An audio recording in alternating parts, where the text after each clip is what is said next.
મારું નામ ઉર્મિબેન ધીમર છે. હું ગાંધીનગરથી 2008ની અંદર મોનીશ કોહલીને બતાવવા આવી હતી, કારણ કે મારું દાંતનું ચોકઠું હતું અને અંદરથી હાડકું ઘસાઈ ગયેલું, એટલે બીજું કશું થઈ શકે એમ નહોતું. તો એમણે મને ઇમ્પ્લાન્ટની સલાહ આપી અને એ મુજબ એમણે પહેલાં નીચેનું કર્યું ઇમ્પ્લાન્ટ અને પછી ઉપરનું કર્યું. અને એમાં ઝાયગોમા ઇમ્પ્લાન્ટ કદાચ એ પશ્ચિમ ભારતનું પહેલું ઇમ્પ્લાન્ટ હશે આ રીતનું. અને એ મને એમણે હોસ્પિટલમાં બેભાન કરીને કરવામાં આવેલું પહેલું ઇમ્પ્લાન્ટ હતું.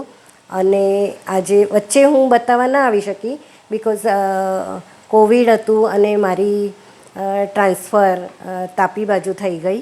એટલે હું આજે 2025માં, એટલે 15-16 વર્ષ પછી હું એમને બતાવવા આવી, કારણ કે થોડા દાંત તૂટતા હતા આગળના જરા. અને એમણે હવે ફર્ધર જે એમની ટ્રીટમેન્ટ હશે એના માટે કહ્યું છે અને એ મુજબ અમે કરીશું. અને થેન્ક યુ દીપ્તિબેન કોહલી અને મોનીશ કોહલીને, કે આજે હું ખૂબ હેલ્ધી છું અને હરી ફરી શકું છું at the age of 67. Thank you Monish Kohli.